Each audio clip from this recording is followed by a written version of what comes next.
네, 라이프라인 코리아의 김동훈 대표입니다.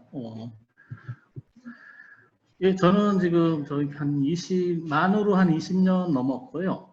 여러분이 아시는 용어로는 주로 이제 국제 구호 단체, 그러니까 해외에서 이렇게 빈곤 지역에 들어가서 사람들을 돕는 건데, 학교도 짓고, 뭐 우물도 파고 병원도 짓고 등등 그런 일을 계속 해왔었는데요.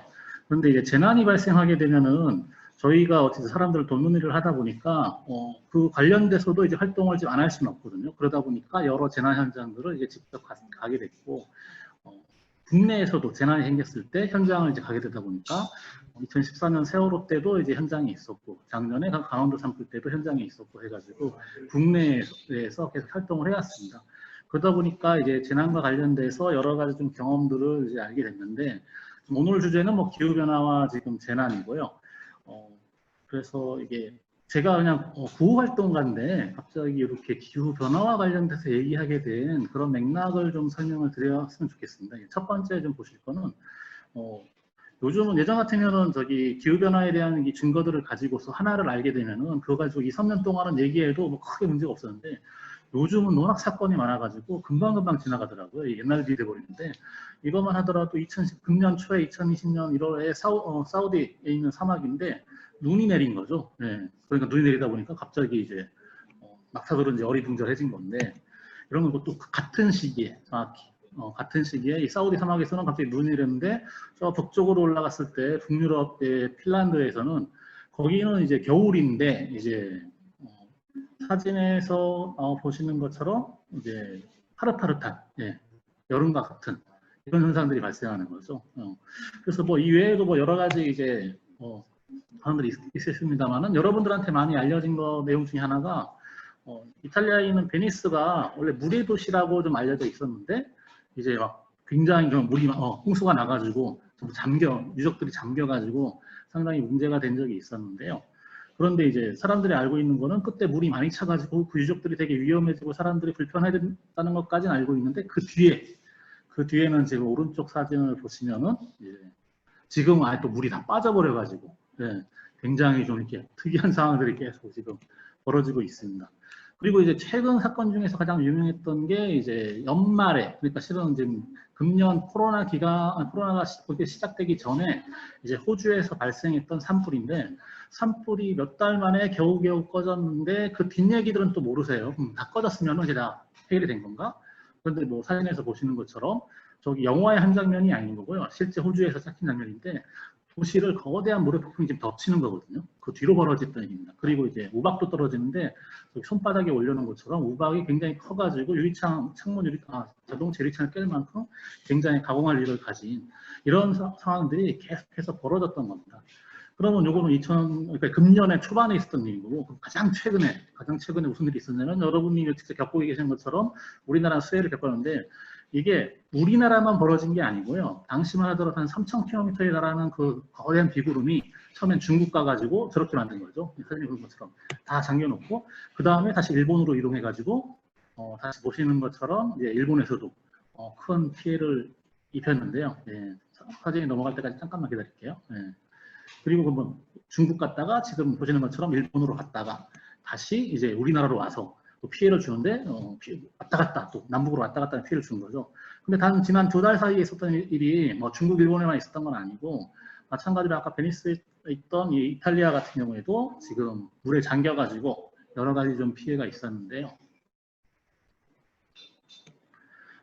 이탈리아뿐만 아니고 이제 아시아에서는 또 인도네시아 같은 나라들도 이제 피해를 많이 입게 됐습니다. 전 세계 동시적으로 지금 계속 이제 피해들이 바로 일어난 건데, 가장 최근의 기록인데요. 이제 가장 뜨거운 데가 어디였을까 했을 때, 온도 측정한 역사상 가장 높은 온도가 나온 게 미국에서 데스밸리라는 지역에서 처음으로 이제 54도, 예, 사도가 이게 나와가지고 이 유례없는, 예, 이제 기록을 이제 세우게 된 거죠. 그 캘리포니아 산불은 뭐 지금도 계속 들고 있고요.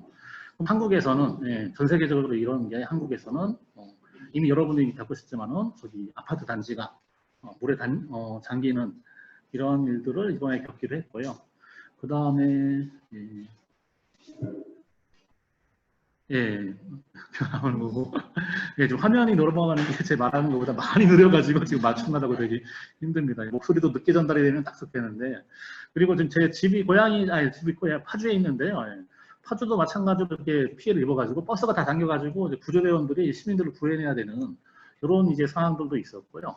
근데 저희가 파주에 있다 보니까 어떤 일을 겪게 되냐면은 이게 북쪽의 접경 지역에 있다 보니까 코로나가 생기기 전에 이미 대지열병이 이미 많이 돌고 있었습니다. 그래가지고 가축대면병 때문에 조금 비상 상태였는데 갑자기 코로나19가 닥쳤는데 그러면 그 사이에 뭐 대지열병 없었으면 그게 아니고요. 그건 그거대로 가축대면병 병원으로 방역 사업을 해야 되고 그 다음에 코로나19대로 또 방역 사업을 해야 되는 거고 거기에 최근에 여름이 되니까 말라리아가 나오는데 저는 파주 시민들은 저기 헌혈을 못 하거든요. 예, 말라리아 지역이 있기 때문에 근데 그게 계속 내려와가지고 지금 일산까지 내려와 있습니다. 지금. 그래서 제가 사는 운정 신도시는 일산 옆에 바로 붙어 있긴 한데 그런 도시라 하더라도 이게 아파트 단지임에도 불구하고 거기까지 이미 다 내려와가지고 계속 말라리아 환자가 저희 동네에서 늘어나고 있는 거죠. 그러니까 이거에 대한 대책을 따로 세울 만큼. 근데 말라리아 환자가 늘어나는 건 다른 게 아니고 기후변화 때문에 계속 온도가 높아지면서 이 모기들의 생존율이 굉장히 늘어난 거거든요. 그리고 제 고향은 저기 사는 데는 파주인데 지금 고향은 지금 제주도 서귀포입니다. 근데 그럼 여기서 무슨 일이 벌어지고 있나? 가장 최근의 사건은 제주공항에서 비행기가 출발하려는데 너무 뜨거워져가지고 더워가지고 센서가 고장나버린 겁니다. 그래서 비행기가 더 이상 못 뜨는. 그래서 더웠을 때 단순히 더워서 땀 흘리는 정도가 아니고 이런 기계에도 이상이 생길 만큼 이제 큰 사건들이 벌어지고 있는 거죠. 그래서 단순히 그냥 더 더워진다, 더 추워진다, 더 비가 많이 온다 이제 이런 문제를 넘어가지고 이제 기후들이 실제로 인간한테 영향을 미치게 되는 거고 그 미치는 영향들이 누군가 이제 뭐 이렇게 다른 데서 벌어지고 있는 게 아니고 사람들이 스스로 벌어지고 있기 때문에 이거 아이러니한 상황인 거죠. 예, 인간이 기후를 조작하는 아이러니한 상황이 벌어졌는데 예. 그래서 이제 뭐 상황은 이런데 상황은 이런데 제가 11월 달에 녹색연합에서 부르셔가지고 그린 컨퍼런스에서 이 기후변화와 재난 가지고서 이게 했었는데 그 당시에서도 작은 문제는 아니었는데 몇 달이 안 지난 거거든요. 몇 달이 안 지나가지고 이거 얘기를 하다 보니까 그 사이에 상황이 굉장히 많이 변하는 거예요. 네. 앞으로 더 심해지고 이게 대비를 해야 되지 않겠냐 얘기했는데 지금 몇 달 지나지도 않았는데 그래서 여러 가지 사건들이 벌어진 거죠. 지금 대표적인 게 여러분이 이미 심각하게 겪고 있는 이제 뭐 코로나19 같은 경우들은 이거 대표적인 경우인데 현재까지 우리나라가 지금 사망자가 적어서 그렇지 전 세계적으로는 지금 사망자가 80만 명이 넘었거든요. 한 번의 재난으로 80만 명이 사망할 수 있다는 건 굉장히 거대한 재난인데 그러면 지금 이렇게 다음 사진에 보시는 것처럼 이게 계속 사람들을 이제 매장하기 위해서 계속 이제 무덤을 파는 이런 것들이 해외에서는 이미 사례가 있었고요. 저희같이 이제 구호하는 사람들한테 새로운 문제가 생기는 게 이게 그냥 자연현상으로만 벌어지는 게 아니고 사람한테 피해를 미치다 보니까 이거에 대해서 대응하는 게 사람들을 구하는 게 저희가 직업적으로 하는 일인데 이것도 앞으로 이런 일들이 더 많이 늘어날 겁니다라고 여러분들한테 작년 11월에 자신 있게 얘기했는데 지금 상황은 뭐냐? 뭐 움직이지 못하는 거야. 아무것도 코로나19 때문에 사람을 더 많이 그러니까 기후변화 때문에 기후재난이 생겨서 사람들을 더 많이 구해내려고 생각했는데 오히려 전혀 예상치 못한 상황이 생겨가지고 아예 움직이지 못하는 이런 상황들이 이제 생기는 거죠. 그래서 이런 예측 불가능성의 재난은 여전히 이제 우리한테 굉장히 큰 문제인 거고요. 그래서 그럼 지난번 그린 컨퍼런스 때 말씀드렸던 내용은 어떤 거였냐면은 이제 제가 어쨌든 구사업을 하면서 깨달았던 바에 대해서 말씀을 드렸던 건데 지금 보시면은 이제 북극해 지금은 뭐 얼음이 태반이 녹아가지고 그렇습니다만은 보시면은 이제 이게 몇 년 단위로 이 사진을 찍어봤는데 전체 얼음의 양들이 계속 줄어들고 있는 게 그냥 눈에 보이고 있습니다. 그래가지고 지금은 이거보다 훨씬 더 많이 줄어들었고요. 그 다음에 그 옆에 있는 그린란드라는 거기는 마찬가지로 이제 계절에 따라 가지고 줄어드는 정도가 얼음이 줄어드는 정도가 지금 보시면 이제 빨간색 부분이 나올 텐데요. 빨간색 부분이 이제 녹아버리는 부분인데 이게 계속 늘어나고 있다는 거죠 지금. 이거는 뭐 지금으로서는 뭐 더 많이 늘어나. 근데 이때까지는 별 문제가 아닌 게요. 구하는 사람은 아니 뭐 녹는 거 되게 심각한 문제네요. 되게 이게 어려운 상황이네. 그럼에도 불구하고 북극에 얼음이 녹는다 하더라도 거기 뭐 사람이 얼마나 산다고. 저희가 할 일이 별로 없었던 거예요. 그냥 자연현상인 거고 어려운 상황이지만 환경단체들에서 알아서 하겠지. 그리고 북극곰이 나오는데 북극곰이 나와도 불쌍해. 맞아. 불쌍은 맞는데 그렇다고 해가지고 저 같은 직업의 사람들이 일을 해야 될 필요는 없어요. 뭐 환경운동 하시는 분들이 하면 모를까, 또 동물보호단체에서 하시면 모를까. 그러다 보니까 중요하다는 건 머리로는 이해하는데 저한테는 그렇게 와닿지도 않고 이렇게 직업적으로는 이 업무상으로는 연관될 일이 없던 거죠.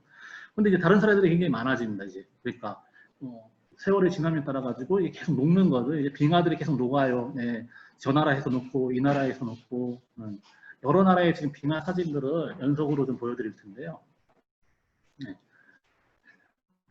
나라들은 다 다릅니다. 나라 다른데 이제 시간차를 두고서 계속 찍은 겁니다. 이제 찍다 보니까 빙하들이 시간이 지나면 싹 녹아서 없어지는 거죠. 근데 이런 일이 벌어진다 하더라도 저한테는 큰 문제가 안 되는 게, 야, 이거 뭐 내가 뭐 돈을 벌어가지고 저기까지 여행을 가서 빙하를 볼 일이 없는 거야 이제. 저기 뭐 사람이 사는 것도 아니고. 네. 저 유명한 파타고니아도 저렇게 뭐 있다가 지금은 다 녹아버린 거죠. 그러다 보니까 이런 상황에서는 여전히 이 문제도 굉장히 심각한 것 같지만은 나하고는 내가 가서 구해야 될 사람이 있는 거거나 치명적이지 않기 때문에 그렇게 큰 문제의식을 느끼지 못했던 거죠. 그리고 지금 다음 보실 거는 이제 여러분들이 이미 가장 많이 아시는 대부분 다음 거 이제 보일 텐데요. 빙하만 녹는 게 아니고 산 위에 있는 만년설들도 이게 녹기 시작하는데요. 제주도가 이제 고향인데 예전까지 3월까지도 계속 눈을 볼 수 있었거든요. 근데 요즘 아니, 요거는 좀 킬리만자로입니다. 킬리만자로인데 저 꼭대기에 이미 눈이 이제 없어져 버린 거예요, 이제. 근데 설령 이것도 제가 뭐 킬리만자로의 표범이라고 노래방 가서 노래 불렀지, 뭐 여기 가볼 일이 없잖아요. 저 위에 뭐 사람이 사는 것도 아닐 거고. 크게 저희한테 와닿지가 않는 거죠. 그러니까 전반적으로 이러한 현상들을 저한테 보여줘도 경각심은 드는데, 그래도 뭐 내가 저것까지 신경을 써야 되나, 내가 할 일이 많은데. 우리는 더더욱거나 어려운 지역에 가서 사람을 구해야 되는 사람들인데, 그러다 보니까 크게 신경 안 썼는데, 이제 실제로 이제 기후변화가 사람들의 안보 문제, 생명 문제, 이런데, 단순히 환경뿐만 아니고 사회 각 분야에 영향을 미칠 수 있다는 게 이제 전문가들의 얘기였거든요. 근데 그럼 제가 어느 부분에서 전문가들이 얘기한다고 그것들을 다 믿는 거 아니고 봐야 되겠는데, 그 다음 보는 게 이제 이 사건이었습니다. 차드 호수라는 건데요. 아프리카 대륙에 차드 호수라는 데가 있는데, 여기가 유럽인들에 의해서 발견된 당시에는 세계에서 6번째로 큰 호수였거든요. 그런데 지금 시간이 보세요. 시간이 지나가면 어떻게 되냐면은 호수가 줄어들어요. 이게 민물호수라 가지고 비가 와가지고 계속 채워져야 이 호수가 유지되고 하는 건데, 이 거대한 호수인데 시간이 흐르면서 이제, 그래서 예전 같은 경우는 옛날에 찍힌 사진들 보면은 이 호수를 기반으로 해가지고 어업을 물고기 잡아가지고 하고 농사도 짓고 해가지고 어쨌든 사람들이 살아가기 위한 기반이었는데, 지금 보시는 것처럼 이제 거의 없어져 버린 거예요. 세계 6번째 큰 호수가 사라진 거죠. 그렇게 되면은 이제 현재 모습들, 옛날 모습은 지금 다음 사진 보실 텐데요. 빨리 안 넘어가네요. 오늘 할 얘기가 많은데요, 지금. 제가 지금 120장, 슬라이드가 120장입니다. 이거 어떡합니까? 시간 관계가. 그래서 지금 다음 보시면은 지금 저렇게 돼버린 거예요, 지금. 그러니까 사람이 할 수 없고. 그럼 이러면은 사람들이 빈곤해지는 거잖아요. 경제 기반을 잃으면서. 이러면 저희들이 할 일이 생기는 거예요. 가서 빈곤 문제 해결해야 되다 보니까. 그럼 기후변화 시작했는데 이게 완전히 사태가 달라졌네. 그럼 더 심각한 거는 지금 다음 나오는 건데, 수단 다르푸르 사태라 가지고 저 호수 옆 지역이 다르푸르라는 데였는데, 거기에서 분쟁이 생긴 거죠. 그때 반기문 선생님이 지금 유엔 사무총장인데 정식으로 기후변화로 인해서 생긴 분쟁의 대표적인 사례로 다르푸르 사태를 얘기해요. 그래서 그때 유엔 집결한 40만 명이 사망하고 250만 명이 난민이 생긴 거죠. 이러면은 정말 저희가 구호사업을 해야 되는 거고, 이외에 기후변화가 그냥 사람들을 직접적으로 개입한 게 2003년에 폭염이 있었는데, 이제 실제로 많은 사람들이 더워서 죽는, 그러니까 우리 신선에는 사람이 더워서 죽을 수 있겠냐, 추워서 죽는 건 이해가 되는데, 더워서 죽는 사건들이 굉장히 있었고, 그 당시 사진 보시면은 실제 땅이 빨개진 거죠. 이제 위성으로 찍었을 때 굉장히 뜨거웠던 거고, 이게 2003년엔 유럽의 문제였는데 2018년에 지금 2년 전에는 저희 나라 문제였거든요. 그때 굉장히 폭염이 심했다고 알려져 있는데, 그래서 사상 최대 폭염일수도 보여줬었고, 그때 2008년에 처음으로 한국에서는 폭염 자체를 재난 기본법상에 폭염 처음으로 이제 포함을 시킨 겁니다. 그래서 그때 2018년 한 해에만 폐사한 닭이 620만 마리 정도가 있었고, 그때 사망하신 분들이, 더워서 돌아가신 분들이 48명, 우리나라에서. 그러다 보니까 더워서 그만큼 사람들이 돌아가실 수 있다는 거는 작은 일이 아니다 보니까 재난으로 법적 포함해가지고 그 이후부터는 재난 대응의 하나의 이제 방법으로서 해야 되고요. 근데 우리나라만 더웠던 게 아니고요. 중국, 일본도 마찬가지로 이렇게 동아시아가 항상 거의 묶여 있기 때문에 비슷한 영향을 받는데, 일본 같은 경우는 같은 기간 2018년 여름에 저희는 48명이었는데 일본은 여기 지금 표를 보여드릴 겁니다만은 전국에서 사망자 수가 1,500명이 넘었습니다. 더워서 돌아가신 분만. 그럼 이게 작은 문제가 아니에요. 재앙인 거죠. 재앙 수준이었던 거죠. 그래서 이제 그러면은 저기 그 뒤로 어떤 일이 있었냐면은 작년 같은 경우에는 15호 태풍이 이제 9월 달에 닥쳤는데요. 그 태풍은 그냥 평이한 태풍 정도의 하나였는데 일본으로 우리나라로 오다가 갑자기 일본으로 탁 꺾어버린 거죠. 근데 우리나라 특징은 일본으로 딱 꺾는 순간에 더 이상 뉴스에 안 나와요. 네, 우리나라에 그냥 안심하고 넘어가는데 그 뒷얘기들은 저는 이제 봤는데 2,000개 전신주가 다 넘어져 버린 거예요. 도시가 한 달 동안 암흑에 빠집니다. 보통 폭동이 나야 되는 수준인 건데 그럼 단지 태풍이 문제가 아니고 강도가 충분히 돼 있는 준비가 되어 있는 나라에서도 그 순간 풍속을 예측을 못하는 거죠. 그게 다 넘어뜨린다는 거죠. 만약 저 태풍이 우리나라 왔으면은 우리나라는 더 심한 대정전 사태를 겪었을 텐데요. 그럼 이런 사태가 벌어지면은 이게 태풍이 문제가 아니고 정전으로 대정전으로 인해 가지고 수술하고 있던 병원의 환자들 어떻게 하겠습니까? 큰 문제가 생기다 보니까 구호팀들이 들어가가지고 그런 분들을 재빨리 나르는 데다가 전기가 없으면 독자적으로 생활하기 힘드신 분들이 있거든요. 그분들을 빨리 찾아가지고 또 케어를 해드려야 돼요. 일이 많이 늘어나는 거죠.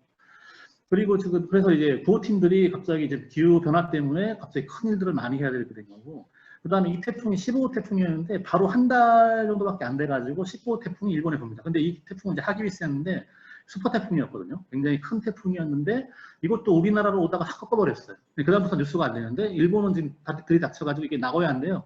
저 오른쪽 중간에 보시면 가다가 길이 가다 끊겨버려요. 뚝인데 그게 터지면서 왼쪽에 있던 강물이 전부 시내를 다 뒤덮어버린 거죠.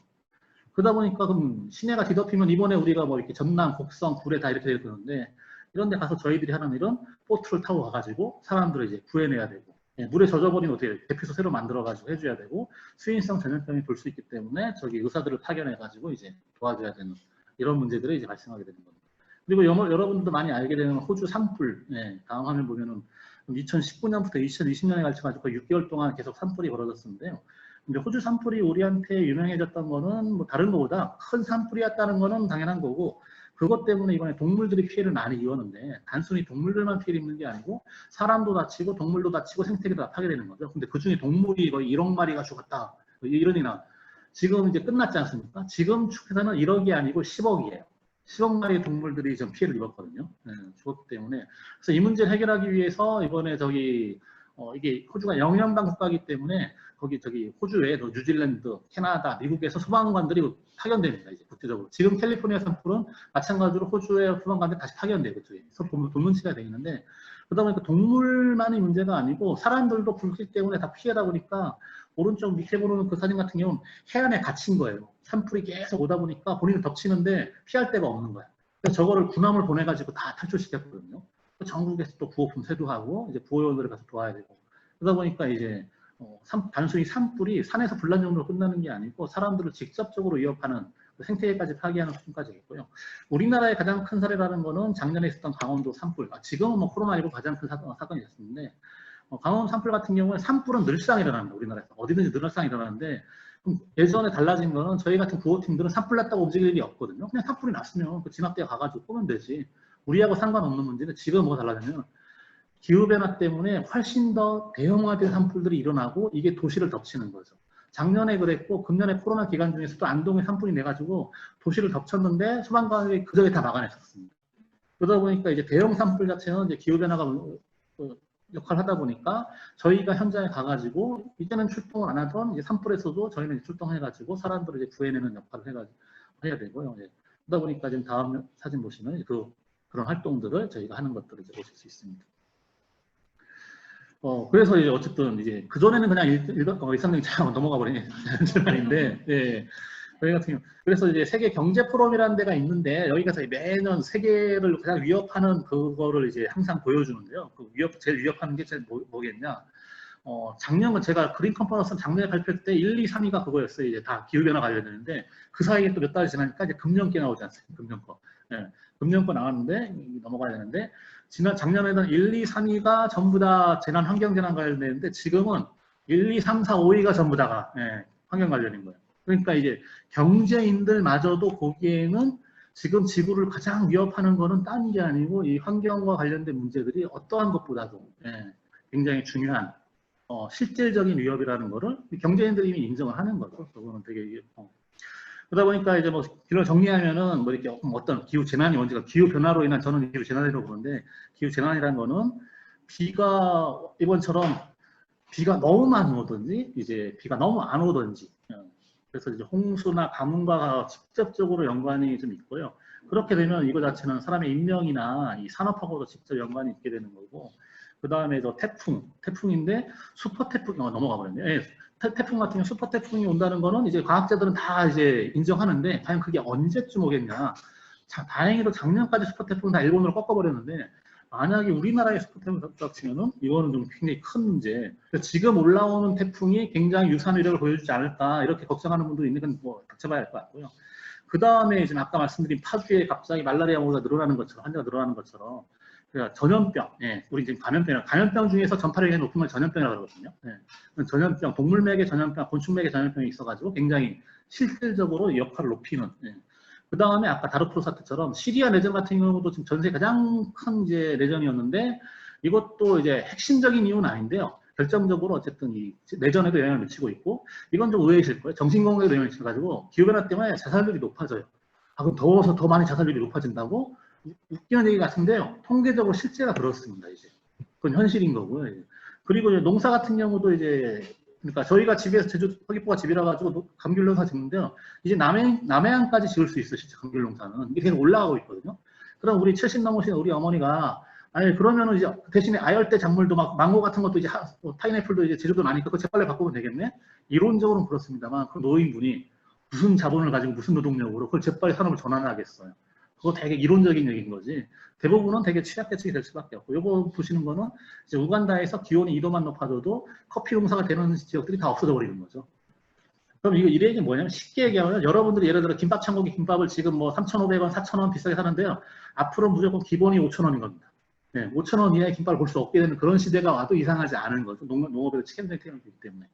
그리고 이게 왔을 때 단순히 여러분의 지갑만 열게 하는 게 아니고 피해를 받았을 때 피해를 보는 사람들이 모든 사람이 재난이 발생하면 똑같이 피해를 보는 게 아니라는 겁니다.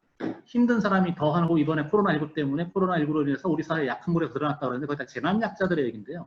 이게 더 심해지는 거죠. 그래서 카트리나가 슈퍼태풍이었는데 2005년에 벌어졌을 때 실제 피해를 입은 지역 보시면은 달라요. 이게 부자하고 가난한 지역이 다르고 이거는 뭐냐면은 서울에서도 온도가 달라요. 네, 동네에 따라가지고. 그럼 이거에 대한 피해도 좀 달라지고 있는 거고요. 실제로 폭염에 의해서 사망한 사람들을 봤을 때 실제로 가난하고 나이 드신 분들이 훨씬 더 그러니까 취약계층이 훨씬 더 이게 불리한 많이 사망하시는 이런 계층별로 이렇게 달라지는 이런 현상들이 이미 연구 통계를 해서 나와 있는 거죠. 이제 더 이상 환경 문제가 아니고요. 실제 보건, 건강, 뭐 질병 등등 뭐 여러 가지 문제인데 국제사회적으로 보면은 국제사회에서 봤을 때는 그러면은 이제 이거에 많이 기후변화에 기여한 국가들이 있고 이제 덜 기여한 국가들이 있는데 이거 안에서도 굉장히 좀 차별성이 심해가지고 다음 저기 넘어가면은 세계 지도를 이제 보실 수 있을 텐데 실제로 이제 저기 소비 수준이 굉장히 큰 나라가 있고 소비 수준이 작은 나라가 소비 수준이 크기 때문에 이제 탄소 배출량이 굉장히 많겠죠. 그래서 그때 그 소비 수준을 기준으로 했을 때 세계 지도를 이제 그려보면은 많이 보셨던 분들은 이제 보신 적이 있을 텐데요. 빨리 넘어가라. 여기 안 넘어가네요. 어떤 건 제가 누르는 것보다 훨씬 더 오래 가요. 네. 저는 지금 벌써 3장 앞으로 가고 있는데. 뭐, 이거 다운된 거 아니죠? 네. 그러니까 많이 배출하는 나라들은 일반 지금 세계지도하고 거의 아프리카는 되게 작게 되는데 그 다음 보면은 실제 피해를 보는 거는 적게 배출한 나라가 훨씬 더 많이 피해를 보게 되는 거예요. 가난한 나라가 실제 기후변화의 피해를 더 많이 받고요. 실제 악당 역할을 하는 국가들은 덜 받고 있는 거죠. 이게 굉장히 불공평한. 그래서 보니까 이제 기후변화와 관련돼 가지고 기후 정의가 중요하다 이런 얘기들이 지금 나오기 시작한 거고 실제로 요 사망자나 피해자 숫자를 보더라도 그럼 다 골고루 다 다치는 게 아니고요. 가난한 사람들이 상대적으로 더 피해를 많이 보게 되는 거고 저도 이제 그 있지 않습니까? 저기 재난구호 현장에 가면은 딱 갔을 때 좀 있으신 분들은 이미 다 갔어. 다른 도시로 이미 피난 가가지고 호텔에서 중국어 계시구나. 본인이 계시지 별장에 가서 계시지. 실제로는 그 가난한 분들은 자기의 그 주거지를 다 부서진 나도 떠나지 못하는 거예요. 다른 데 갈 수가 없으니까. 또 이제 먹고 살기 위한 생계도 다 그 지역에 있기 때문에. 그러다 보니까 어쨌든 뭐 이런 식으로 접근했는데 그러면 이제 기후변화 관련돼서 그러면 여기까지만 하더라도 사례만 보여주더라도 이제는 뭐 이해하실 거고, 감각적으로도 이미 지금 겪고 계시기 때문에 크게 문제가 안 될 텐데, 항상 질문이 많이 들어오게 되는 게, 그럼 어떻게 하면 되는데?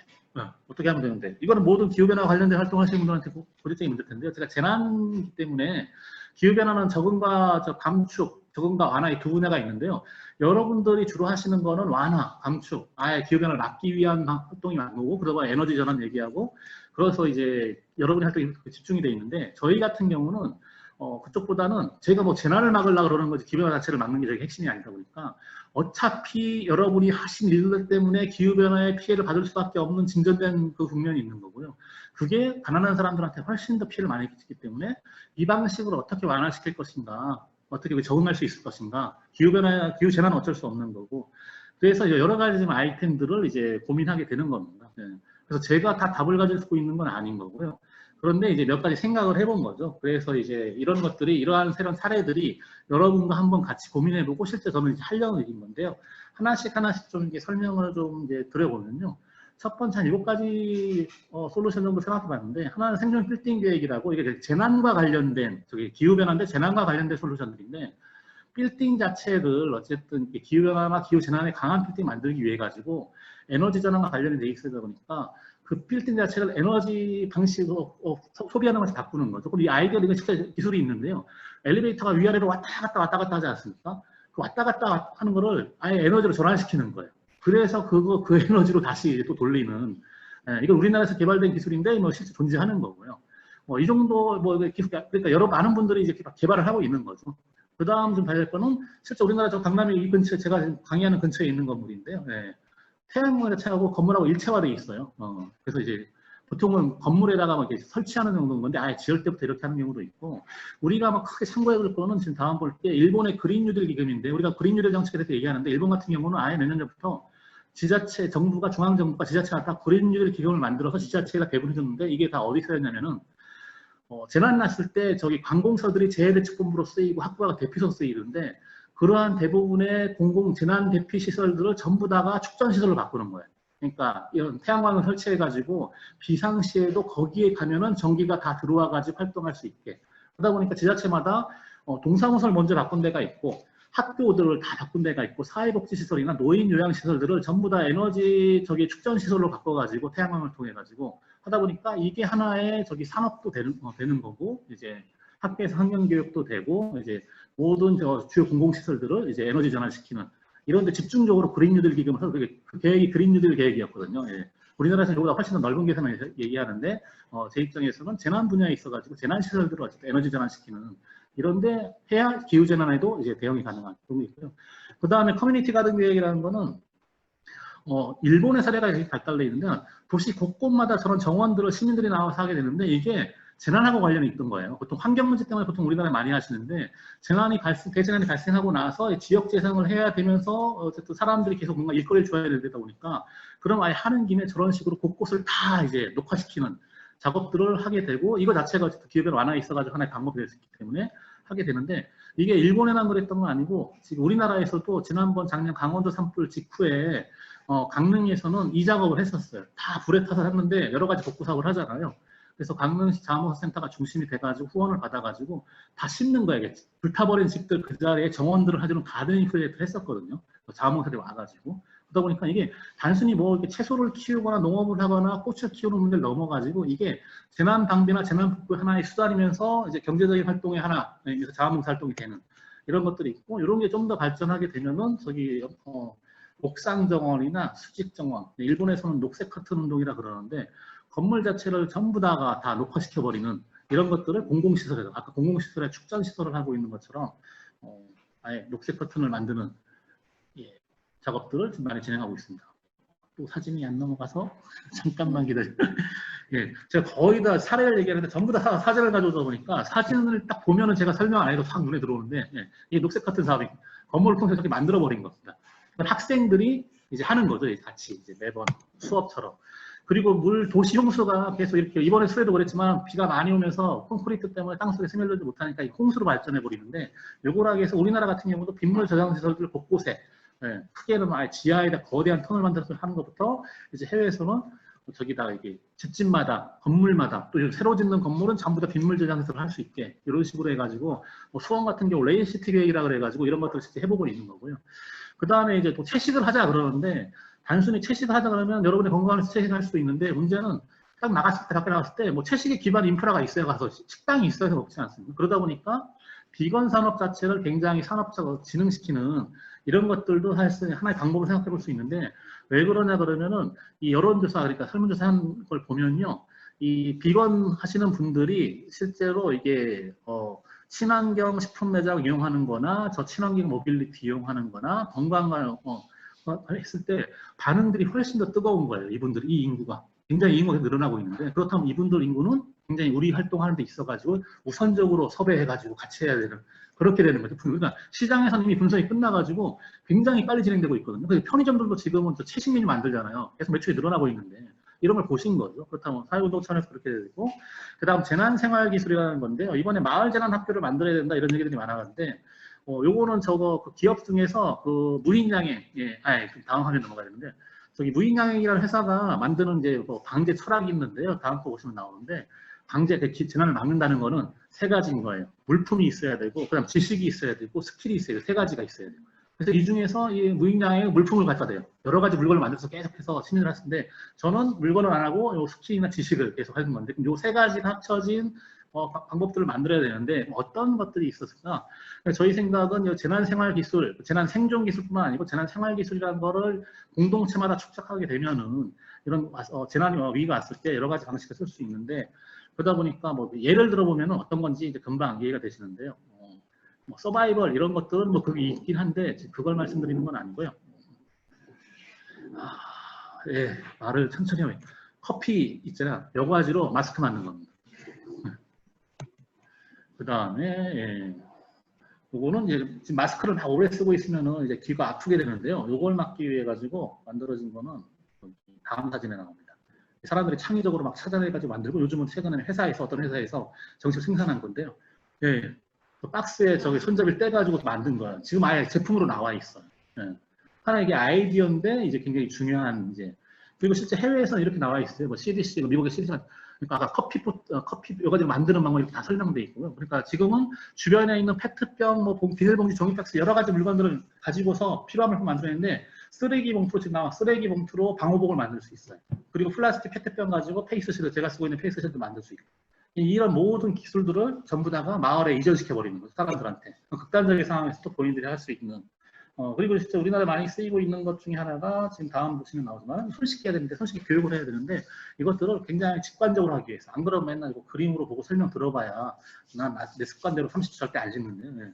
이런 것들을 교육하기 위해 가지고 다음 나오시는 것처럼 실제 묻히고 이제 거기 찾아보는 진짜 관련된 부분들은 이런 방법들을 교육 방법들로 많이 쓰게 되고요. 그 다음 나오는 거는 저기 그겁니다. 이제 손세정제인데 같은 거 가지고 계속 손대면 똑같은 손세정제에 계속 사람들이 손을 대는 거예요. 그럼 또 감염되기 딱 쉬운 거죠. 그러다 보니까 이 자동인식을 해야 되는데 지금은 저기 아예 적정 기술을 활용하면요. 집에서도 그냥 자동으로 나오는 저기 손세정기를 만들 수가 있어요. 이겁니다. 예. 그 다음에 이제 마스크도 계속 여러 번 쓰게 되니까 소독해야 되지 않습니까? 그러니까 마스크 소독기도 이제 집에서 적정 기술 활용해서 직접 만드실 수 있고요. 그 다음에 이제 비접촉식 체온계 지금 막 7, 8만 원씩 주면서 사야 되는데 이것도 마찬가지로 집에서 만들 수 있습니다. 그래서 이런 기술들을 전부 다 지역 공동체, 마을 공동체 다 넘기는 이런 것들을 재난생활기술이라는 분야를 만들어 가지고 이제 계속 확산시키는 됐을 때 개인의 대응 능력이 높아지는 이런 걸 지금 준비할 수 있고요. 그다음 방제 일상화 계획이라는데 재난이 일상화되고 있기 때문에 이거에 대한 대책은 방제도 일상화, 재난되고 다 일상화 시켜버리는 거죠. 여러 가지 방식이 있겠는데 방제 캠핑이라는 거는 어차피 갈 캠핑을 방제 훈련하는 캠핑으로 가자는 거죠. 네. 실제 이거는 국내 한국에서 저희가 처음으로 서울시 자원센터로 했는데 굉장히 호응이 좋습니다. 그래서 비상식 먹어보고 가족끼리 모여가지고 밤을 새보면서 근데 여러 가지 재난훈련을 동시에 받는데 되게 강의 듣는 게 아니고 역동적인 것들을 많이 하게 되는 거죠. 그리고 또 하나가 일상화하는 건데 그 다음 볼 수 있는 거는 운동회, 학교마다 운동회를 하게 되는데 어차피 가을 운동회 보는데 어차피 저거 보시는 건 캠핑하는 거고요. 네, 같이 밥 지어 먹고 하는 거고.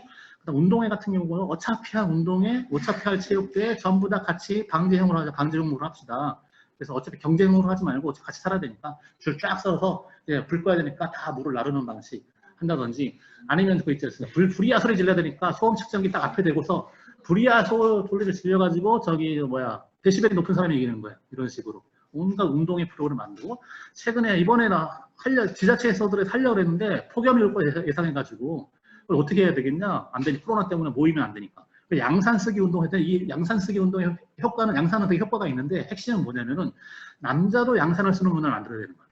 네. 그러다 보니까 그 문화를 지금 지자체가 어떻게 퍼뜨릴까 이 부분을 했었는데 실제로 이제 필요한 사람들을 구하기 위해 필요한 하나의 문화행위일 수 있고요. 그다음 5번째 공존도시 계획이라는 건데 같이 살아야 되잖아요. 혼자 살면 되지는 않고요. 같이 살아야 되는 것인데 특히나 우리가 재난약자라고 말하는 사람들이 되게 어려운데 특히 장애인, 대표적인 장애인분들이 일반 대피소에 가서 했을 때 되게 힘들다 보니까 옆 나라 같은 경우 이거에 대해서 많이 발달이 되어 있는 건데 이분들을 어떻게 재난 상황에서 어떻게 도울 수 있을까? 그래서 단순히 대피소만 따로 만드는 게 아니고 이분들을 대피소까지 어떻게 대피시키고 건물 안에서 어떻게 들고 올 것이며 일반 대피소에 가면은 이분들 되게 힘들거든요. 예를 들어 가지고 지난번 포항 지진 때 보면은 수능 기간이었기 때문에 수능 시험을 봐야 되는 학생이 그 흥해체육관에 있었어요. 대피소에. 그 친구는 그 시끄러운 데서 공부를 해야 됐거든요. 그 특수한 수요들이 있어. 예. 그 다음에 노인분들, 그러게 임산부도 그렇고 환자도 그렇고 다 어떻게 해야 될 거냐.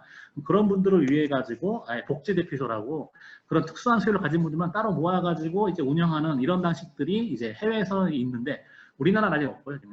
그래서 이렇게 그와 관련된 훈련만 따로 하는 경우도 있고 그리고 최근의 상황 같은 경우는 우리가 다문화 가정들이 많아지면서 언어가 있는데 한 가지 언어로만 되는 게 아니고요. 지금 이웃나라 같은 경우는 아예 어플로 만들어서 매뉴얼을 만들더라도 항상 다국어로 만들어가지고 아예 훈련까지도 다국어 훈련을 하게 되는 겁니다. 재난훈련을. 그래서 우리나라에 있는 외국인들만 딱 모아놓고서 어플 다 깔게 한 다음에 그걸 보면서 지시대로 움직이게 한 훈련을 하시는 거를 지금 보시고 계세요. 저게 일본 어플인 거예요. 근데 한국어로 돼 있어요. 그게 사실 한국 분들 위한 거죠. 그리고 특히 젊은 분들 중에서는 최근에는 1인 가구들도 늘어나면서 특히 반려동물 키우는 인구들이 굉장히 늘어나는데 우리나라에서는 지침상 반려동물을 대피소에 데리고 갈 수가 없어요. 우리나라는. 그분들 어떻게 가족인데 포기하지 못하잖아요. 그럼 그러면은 반려인들까지 위험해 주는 대책이 전혀 없거든요. 그런데 이제 다른 나라들 같은 경우에는 그래서 동물 전용 대피소도 따로 만들고요. 또는 반려인이 같이 들어갈 수 있는 대피소도 따로 만드는. 그리고 모든 매뉴얼 만들 때 동물이 무조건 들어갑니다. 다른 나라 같은 경우. 우리나라는 지금 전혀 안 돼 있는 건데 그러다 보니까 이런 방식으로 어쨌든 그러니까 재난약자들의 수요를 찾아가지고 대응해주는 이런 것들이 좀 필요하고요. 그 다음에 다음 파일에서 6번째는 강제형 생활 SOC 계획인데 뭐 생활 SOC는 뭐 사회의 어쨌든 기반 인프라는 건데 생활 가까이 하는 건데 이거를 특별히 저기 방제와 관련돼서 재난과 관련해서 그래서 다음 보시면 이게 서울시에서 일부 했던 건데 저기 경비실 아파트 경비실마다 작은 공간이 있잖아요. 죄다 저거 태양광 설치한 거예요. 그래서 그 안에 경비실 쓰이는 에너지 자체를 저렇게 전환시키는 이런 식으로의 사격이 있고요. 그래서 일본 같은 경우는 다음 보실 게 이제 방제 공원인데 어차피 만들 공원 재난 대응용으로 만들자 이거죠. 예, 그래서 광고나 넓게 하고 태양광 설치해서 하고 지금 저기 저 벤치가 있는데 저 벤치 같은 경우는 딱 뚜껑을 열면은 저게 화로에 음식을 지어 먹을 수 있는 거야. 마을 사람들이 대체한테 다 모여가지고 저기서 불 피워놓고 밥을 같이 지어 먹는 거야. 전기는 저 옆에서 충전하면 되는 거고. 그리고 이제 화장실도 있어야 되니까 근데 어떻게 해요? 많은 사람들이 많이 모이면 그래서 다음 사진에 보시면은 화장실도 나오게 되는데요. 뭐냐 맨홀 뚜껑이 동그랗지 않습니까? 보통 맨홀 우리나라도. 근데 맨홀 뚜껑 동그란 거 안에 네모난 뚜껑이 또 있어요. 저거 열면은 화장실인 거야. 거기다가 가림막만 설치하면 되는 거죠. 그리고 저 언덕도 이건 쓰나미용입니다. 평상시 저게 왜 높은지 모르겠는데 쓰나미 높이보다 높은 거야 이제. 그래서 더위를 대피하라고. 그 다음에 저는 쉼터 같은 경우도 방제 창고가 있어서 재빨리 꺼내면은 천막을 치면 저게 대피소가 되고 구호 캠프가 되는 겁니다. 그런 식으로. 물도 저렇게 급수할 수 있게 준비해 놓고요. 그런 식으로. 그 다음에 이제 보실 거는 놀이터도 만드는 게 공원도 방제 공원 만드는데 놀이터도 그냥 방제 놀이터 만들자. 근데 재미없게 놀이터는 재밌어야 되잖아요. 이게 실제 우리나라 회사에서 만들 수 있는 기술인데요. 자가발전 놀이터인 거야. 모든 시설이 다 자가발전 시설인 거야. 아이들 저거 타고서 가면은 다 발로 움직여야 돼요. 그리고 이제 아파트 곳곳에 저기 있지 않습니까? 스마트 운동기구들이 있는데 이런 것도 바꾸면 되거든요. 전부 다 충전 시설로 만들면은 다 계속 가지도 않는 자전거 계속 굴리고 계시잖아요. 이제. 그런 것들을 게임형으로 바꾸고 축전 시설로 바꾸게 되면은 재난 때 굉장히 좋은 인프라가 된다는 거죠. 이제. 실제로 개발이 돼 있는 거고요.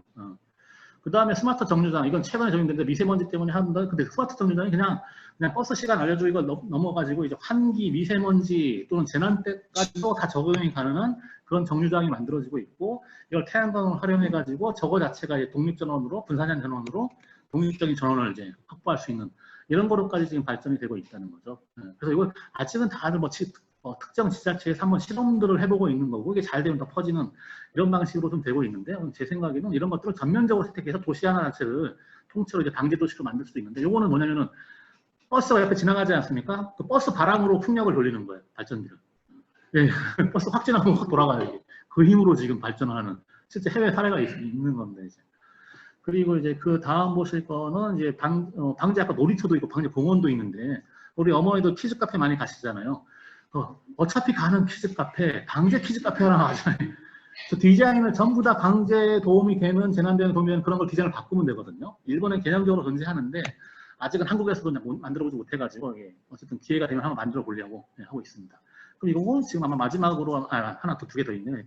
그 다음 계획은 어쨌든 마을 코디네이터인데 이게 아직 시설과 인프라 관련된 얘기를 주로 많이 말씀드렸는데 프로그램이나 마을 코디네이터는 그러니까 누가 하냐 이거죠. 이제 그랬을 때 모두가 재난의 전문가 되는 건 다 불가능한 거고요. 누가 조금 잘하는 경험 있는 사람들이 많이 아시면 좋은데 그런 사람들은 마을의 재난 코디네이터 키우고 실제 다른 나라들은 있어요. 이게 훈련된 사람들이 마을마다 있어가지고 지자체 차원에서 많이 훈련시키고 이런 분들이 평상시에 기후 변화 교육에서부터 재난 교육까지 다 하시는 거죠. 마을 내에서. 또 그거에 대한 대책도 본인들이 세우셔서 보시면 지붕이 태풍대로 날아가요. 이걸 막기 위해서 저 블루시트를 깔고 어떻게 하면은 안 날아가게 하는지 그리고 어쨌든 물이 넘치는 걸 막기 위해서 우리 흙포대를 쌓는데 흙포대를 쌓는 방법이 따로 존재하거든요. 이제 잘하는 그런 것들도 하게 되고 직접 아까 비상 상황에서 장애인들은 어떻게 해야 되고 저희 완강기는 어떻게 태분을 하고 저런 학교에 가가지고 실제로 이제 장애인 체험을 하게 하는 거예요. 재난 상황에서 앞이 안 보이거나 좀 노인 체험을 해가지고 재난 상황에서 어떻게 해야 될지 어떻게 도와줘야 될지 이런 걸 평시에는 이런 걸 알려드리고 재난 시에는 직접 가서 사람을 도와주는 이런 것들이 마을 코디네이터 역할인 거고요. 그냥 사람만 혼자 이렇게 하는 것도 아니고요. 해외에서는 이분들의 역할이 굉장히 발전될 수 있는 게 다음 보시면은 이제 특이한 그러니까 NGO 중에 하나인 건데요. 해외 NGO인데 라디오 NGO, 라디오 방송만 하는 전문적으로 하는 NGO인데요. 보시면 재난 나면은 저 가방 하나 들고 무조건 현장에 들어가요. 그래서 동네에서 마을 방송 해버리는 거예요. 왜냐면 지상파 방송을 봐도 우리 동네에서 뭔 피해가 있고 뭐가 있는지 얘기 안 해줘요. 더 큰 얘기만 하지. 그러다 보니까 지역 마을 미디어 역할이 중요한데 그런 게 없을 수 있으니까 저 NGO는 전 세계에서 오로지 저것만 가방 들고 가서 계속 마을 방송에서 우리 동네 지금 어디에 대피소가 있고 뭐 구호선 어디 있고 이런 걸 하시는 거고 이 가능성은 이번에 처음으로 이제 한국에서도 코로나19 때문에 경험하고 이제 아예 방법으로서 하나 발표되고 있는데 지금 대구에서 이번에 크게 코로나19 사건이 있을 때 성서공동체 FM이 관련된 특집 방송도 했었고 작년에 강원도 산불 났을 때 구성군 토성면이었거든요. 그분들은 산불 직후에 이제 마을 공동체 라디오를 만들었어요. 그래서 앞으로 마을 미디어들이 재난 상황에서 실제 일본의 재난 미디어가 마을 미디어 같은 경우는 재난 때문에 생겼는데 특이하게도 한국 사람들이 시작한 거예요. 한국에 일본에 살던 소수민족이 한국 사람들이었는데 그분들이 우리말로 어쨌든 전파하려고 마을 미디어를 만들었다가 이게 일본의 전체 마을 미디어 운동이 굉장히 핵심적인 됐고요. 그 다음에 이제 해외에서 굉장히 많은 게 우리나라에 발달하지 않았는데 재난만 발생하면은 IT 시빅 해커들이 IT 하시는 개발자들이 모여가지고 재빨리 아주 간단한 그걸 만들어줬고 어플을 만드는데 다음 보시면 이거 영국의 어플인 건데 이게 자동 번역이 돼서 한글로 돼 있긴 한데요. 도와주고 싶은 사람이 있고 도움 받고 싶은 사람이 있는데 스위치가 딱 2개밖에 없는 어플에 눌러가지고 본인이 등록하면 되는 거예요. 등록해서 이거 양쪽을 매칭시켜주는 이런 게 나라마다 굉장히 발달되어 있는데 우리나라가 이게 거의 없어요 지금. 그래서 시민사회의 힘 자체를 굉장히 역으로 이용하는 건데 있고요. 그러다 보니까 이번에 코로나19 때문에 우리나라에서는 여러 곳에서 얘기가 나온 게 뭐냐면은 그럼 우리도 이런 걸 새로 만드는 것도 할 수는 있는데 기존에 마을 어플을 한번 해보자. 가장 얘기가 많이 나왔던 게 당근마켓. 워낙 이제 점유율이 높다 보니까 저기에다가 재난 대응 기능을 넣게 되면은 마을 안에서 사람을 잘 구해낼 수 있는데 아파트는 우리나라 점유율 1위의 아파트 어플이거든요. 투표 가능까지 있는데 저런 데다 만약에 마을 어플 기능을 넣게 되면은 미국 같은 경우는 좀 녹색이죠. 넥스트도어인데 미국의 가구의 한 4분의 1을 다 저걸 깔다 그러거든요. 폐쇄형 어플인 거예요, 이제. 근데 이 방법이나 보안 문제, 재난 문제까지 서로 돕기 게 나타나는 거고요. 그래서 다양한 마을 안에 벌어지는 그런 것들을 저건 신문지로 재난 났을 때 몸을 따뜻하게 하는 거를 가르치는 겁니다. 그럼 아이들이 되게 창의적으로 지금 막 해버리는 거예요. 그래서 저런 것들을 개발하고 가르치고 해가지고 하는 것들은 이제 아까 마을 재난생활기술 마을 재난학교 자체의 운영자도 이제 어쨌든 코디네이터를 할 수 있는 거고 이제 마지막인데요. 새로운 공공계획이라고 요거는 일본의 일본에서 만든 단어인데 2011년 동일본 대지진 때 어떤 일이 있었냐면은 너무 큰 재난이다 보니까 지역의 컨트롤 타워가 지자체인데 무너져 버린 거예요. 재난으로 공무원들도 지진과 쓰나미로 죽어버리고 나머지 어디 있는지도 모르고 아무도 도움을 요청할 사람이 없어요. 그러다 보니까 도움을 요청해야 군대도 움직이고 다른 지자체도 움직일 수 있는데 요청하는 사람이 아예 없으니 연락이 안 오니까 궁금만 하도 해볼 수가 없는 법적으로. 근데 그 순간에 나중에 알게 된 거지만은 아무도 도와주지 않는 그 지역사회 살린 건 누구였냐?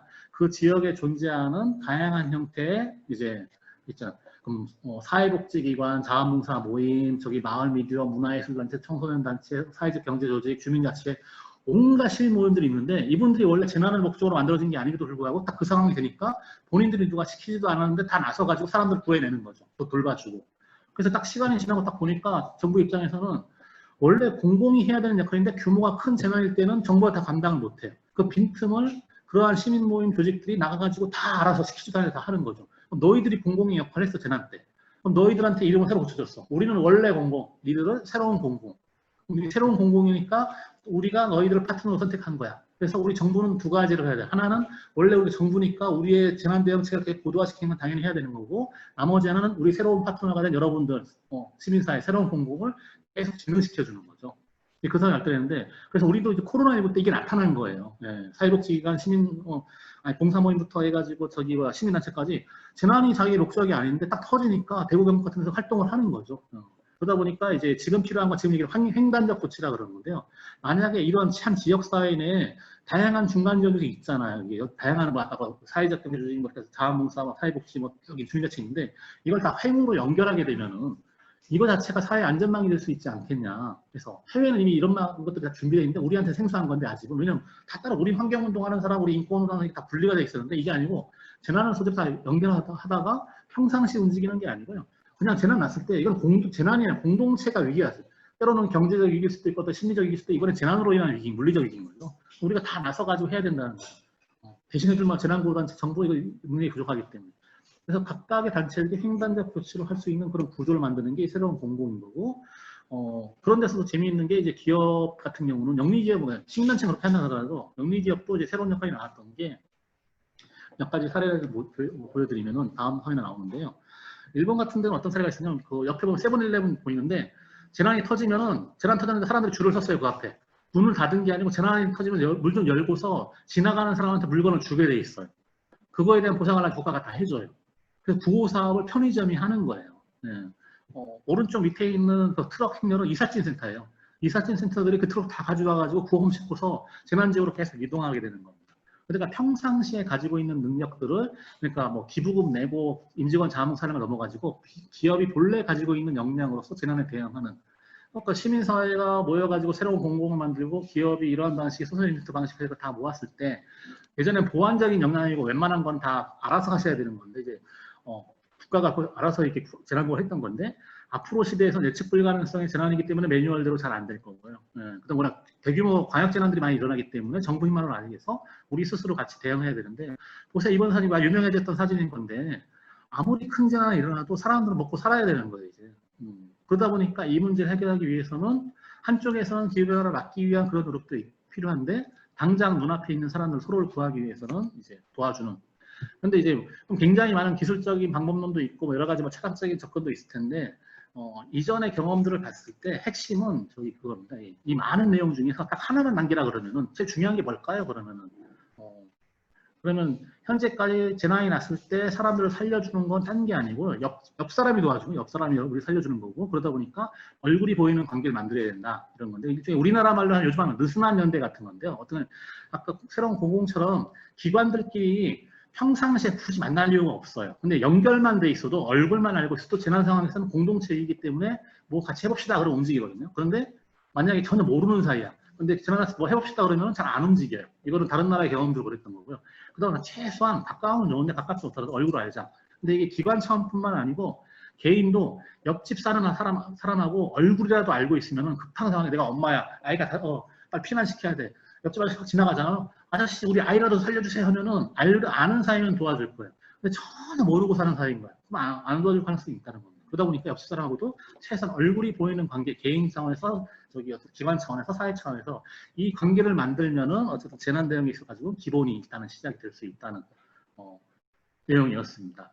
그래서 나름대로 한 8가지 카테고리로 해가지고 이 기후 재난에 대응할 수 있는 그러니까 이거는 기후 변화 적응 차원에서 이런 것들이 좀 필요한 것 같고 이런 아이템들은 하나하나 다 하면 다 다른 건데 이것들을 한번 전면적으로 같이 시행해 보면은 하나의 대응 방안이 될 수 있고 여러분을 지켜줄 수 있는 방안이 될 수 있지 않을까 생각합니다. 예, 이상으로 좀 이렇게 화면하고 좀 매칭이 좀 잘 안 되긴 했었는데 나름대로 어쨌든 뭐 이렇게 잘 끝낸 것 같습니다. 예, 감사합니다.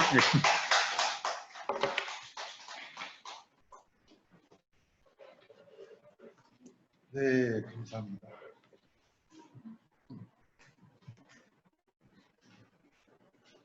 네, 채팅에 너무 유익한 강의였습니다. 정말 잘 들었습니다. 이런 얘기들을 들려주시고 계신데요. 네, 잘 들으셨나요? 얼굴을 같이 보고 서로 피드백도 하고 같이 이야기 나눌 수 있으면 참 좋을 텐데 아쉽네요.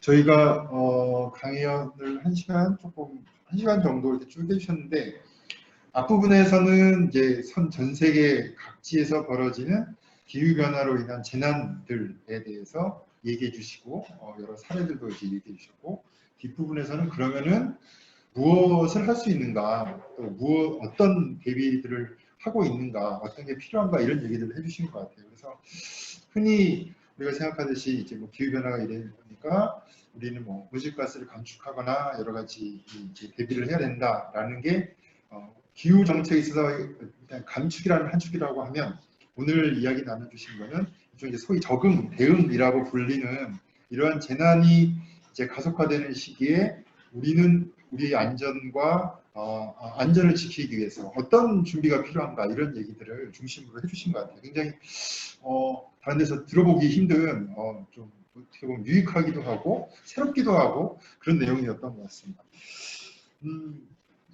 들으시면서 여러 가지 궁금하신 점이나 소감 같은 게 있으실 것 같은데 저희가 사전에 질문을 받았었어요. 사전에 질문 받은 거를 다른 말씀인데 많이 주시진 않았고 2개 정도가 왔는데 저희 이 강연 주제와 뭐 관련이 있을 수도 있고 없을 수도 약간 거리가 있을 수도 있는데 한 분은 이제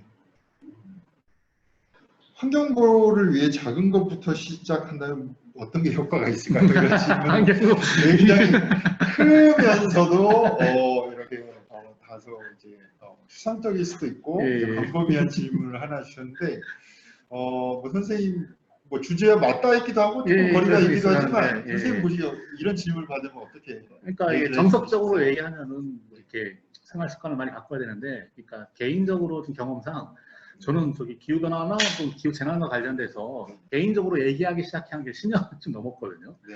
그러다 보니까 그럼 10년 전에도 그 얘기를 한 거예요. 어떻게 하면 되는지. 그럼 일회용 쓰지 말고 개인 거 등등 했는데 지금은 상황이 더 심각해져 있기 때문에 지금은 우리가 실천하는 단위가 개인이 하는 걸 넘어서 가지고 집단적으로 뭘 해야 될지 이거로 다 넘어가지 않으면은 지난 10년 동안 개인들이 그렇게 노력하셨는데 상황이 바뀌기 되게 힘들잖아요. 일단 그래서 지금 오늘 말씀드린 내용들도 제가 원래 예전 가지고 있던 강의 안에는 개인이 할 수 있는 실천 방법이 쭉 있거든요.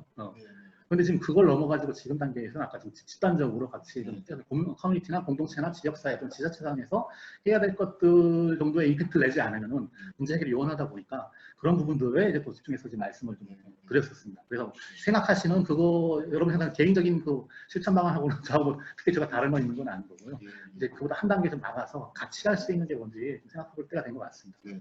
중요한 말씀해 주신 것 같아요. 이게 어떻게 보면 오늘 지금 한 50여 분 들어와 계신 분은 아마 개별적으로 집에서나 개인적인 실천 다 잘 하시는 분들 아니실까 싶어요. 그런데 개인적인 차원에서 해야 될 것이 있고 마을 단위에서 해야 될 게 있고 이웃들과 함께 해야 될 게 있고 국가나 정부 단위에서 해야 될 것들이 있는데 이게 다 같이 가야 된다. 개인만의 어떤 노력은 부족하다라는 얘기를 해주신 것 같습니다. 네. 다른 질문이 하나 더 있었는데요. 잠시만요. 최근 폭우 장마가 뭐 기후 문제, 기후 위기라고 하는데 좀 더 자세하게 말씀해 주셨으면 좋겠다라는 이야기가 있었는데 일종의 최근의 기상 이변들을 뭔가 기후 변화와 연관시켜서 조금 더 설명해 주실 수 있나 뭐 이런 말씀. 네, 그러니까 아마 관심을 가지고 조금 이렇게 인터넷 찾아보면은 그 설명에서 더 쉬운 설명들은 좀 있는데요. 예를 들어 이번에 지나갔던 바로 직전의 태풍, 지금 태풍 말고요. 직전의 태풍 같은 경우는 그냥 뭐 이렇게 굉장히 피해가 많을 것처럼 생각하다 얘기하다가 뭐 막상 지나가니 별거 아니었다 이런 생각하는데 특징이 그러니까 기상학자들이 보기에도 유별난 게 굉장히 부기도에서, 그러니까 우리나라 가까운 데서 생겼고 그럼 올라오는 시간이 굉장히 짧은데 그 짧은 시간에 굉장히 커진 거예요. 그럼 이거는 무슨 얘기냐면은 그 사이에 그 바다가 더 뜨거워져 있어가지고 굉장히 짧은 이런 거리에도 불구하고서 그 정도 성장할 수 있는 속도라면은 앞으로 태풍 같은 전형적인 태풍 같은 경우는 그러니까 오등급 태풍, 슈퍼 태풍 뭐 이런 것들이 생겨도 이상하지 않은 조건들이 이제 나와 있다는 거죠. 그러다 보니까 경로도 특이하고 막 태풍이 연달아 2개씩 벌어지기도 하고 동시에 2개 만들어지기도 하고 크기도 달라지고 이런 것들의 확률들이 굉장히 높아졌던 거죠. 예전 같으면 슈퍼 태풍 언젠가 한반도에 오는데 그게 언제쯤에 있나 1년가 됐고 10년가 될 수 있고 그러는데 지금은 당장 뭐 내일 완도 하더라도 이상하지 않고 지금 올라오는 태풍이 단순히 지난번 미국에서 카트리나처럼 원래 봤을 때 예상은 되게 짧을 거 생각했는데 바다 하나 지나는 순간에 거대해져 있는 이런 게 일어나도 전혀 이상하지 않은 상황이 돼버린 거죠. 그러다 보니까 그 위협에 대해서 실질적으로 그러다 보니까 지금 뭐 이렇게 큰 피해가 없었네 해서 넘어갈 게 아니고요. 어떻게 될지 모르기 때문에 매번 여러분이 준비하셔야 되는 어려운 상황에 좀 처했다고 볼 수 있습니다. 네, 저도 오래 살은 건 아니지만 제가 어렸을 때와 이렇게 막 비교해봐도 굉장히 좀 다른 것 같아요. 예전에 느꼈던 여름, 겨울 이런 날씨와 지금은 예측하기 어려운 부분들이 굉장히 많은 것 같다라는 게 그냥 피부로 많이 느껴지는 것 같습니다. 일적으로도 바뀌는 게 이번 장마 같은 경우는 보통 큰 재난이 발생하면은 이름을 붙여요. 지역 이름 붙이거든요. 그러니까 포항지진, 경주지진 이런 식으로 붙이잖아요. 근데 이번에 장마에 붙일 수가 없어요. 너무 넓은 지역에 이게 왔다 갔다 하면서 다 풀려버리니까 그럼 이렇게 됐을 때 이거 광역재난이라 그러는 건데 여러 지자체에 걸쳐서 동시에 벌어지는 건데 이렇게 되면 구하는 사람들 입장에서는 예전에는 예를 들어 포항 지진이다 그러면 다 포항에 다 몰려가니까 이게 넘쳐가지고 도와줄 사람이 우리가 넘쳐가지고 있는데 요즘은 대체 이걸 어디로 가서 보내야 되나 여기도 피해 저기도 피해인 거고 거기다 코로나19 상황 때문에 공사들 이동하지 말라 그런 거거든요. 그럼 이 문제 뭐냐면은 그러니까 광역 범위 내에서 우리가 자원 배치를 해야 되는 건데 그럼 여기에 이 사람들을 보내고 여기에 저 물건을 보내고 이런 것들을 굉장히 유연하게 할 수 있는 시스템이 있어야 되는데 한국은 아직 그게 덜 돼 있는 거고요. 딱 칸막이 쳐놓고서 되도록 이동하지 마세요 그러니까 어떤 재난이 생기던 그 지역에서 알아서 대응하는 게 중요해진 거예요. 거기에다가 이제 급성 이제 그러니까 갑자기 게릴라성 폭풍이가 물이 확 들어오나든지 이러다 보니까 개개인 입장에서는 그 재난의 아주 초기 단계, 극초기 단계 스스로를 보호할 수 있는 능력이 더 높아져야 되는 거죠. 부산에서 지하차도 들어갔다 물에 잠겨서 사망하신 분 아니면 뭐 어떡하겠어요 이걸 어떻게 본인이. 근데 이런 사건들이 계속 더 늘어나게 되다 보니까 인간 안보나 어쨌든 본인의 안전 문제에 있어가지고 이게 되게 직접적으로 행동 방식이나 준비 방식 바뀌어야 되는 현실적인 문제가 지금 생겼습니다. 네, 좋습니다. 정말 뭐 앞으로 우리가 풀어야 될 과제들이 많을 것 같고요. 저희 채팅방에 질문 주신 거 좀 한번 보겠습니다. 기후 재난으로 인한 난민 발생이 예상되는데 혐오 문제로 변질되지 않기 위해 사람들은 어떤 인식을 가질 필요가 있을까요? 인간의 교육 관련해서 질문을 주셨어요. 의도는 충분히 알겠고요. 그러다 보니까 이렇게 뭐 인류에 얘기할 수도 있고 당연히 사람 차별하지 않아야 된다 이런 얘기를 할 수 있는데 일단은 제 입장에 제가 좀 실용적인 입장이어가지고 별로 안 와닿는 거예요. 머리로는 맞는데 그 얘기가 다 똑같은 인간을 차별하면 되겠냐. 그러다 보니까 뭐 그런 답변을 생각하신다면은 뭐 부족할 수 있겠는데요. 아주 현실적인 입장에서 뭐냐면요.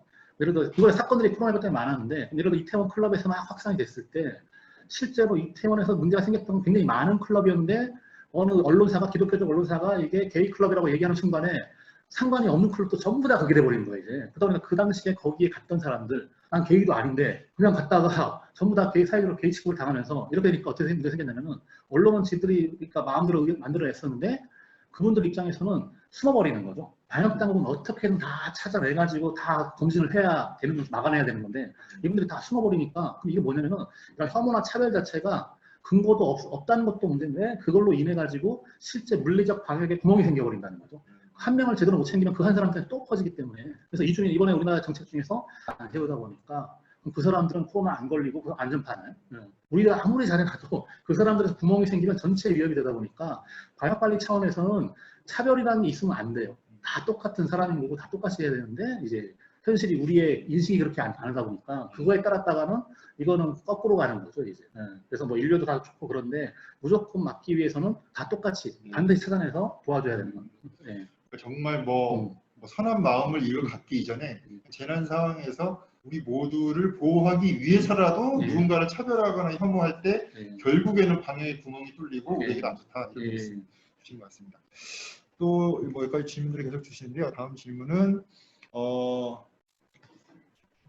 빨리 코로나 상황이 나아져야 가능하겠지만 일반인이 재난 상황에 도움이 될 수 있게 재난구호 관련 교육을 받을 수 있는 곳이 있을지 궁금합니다.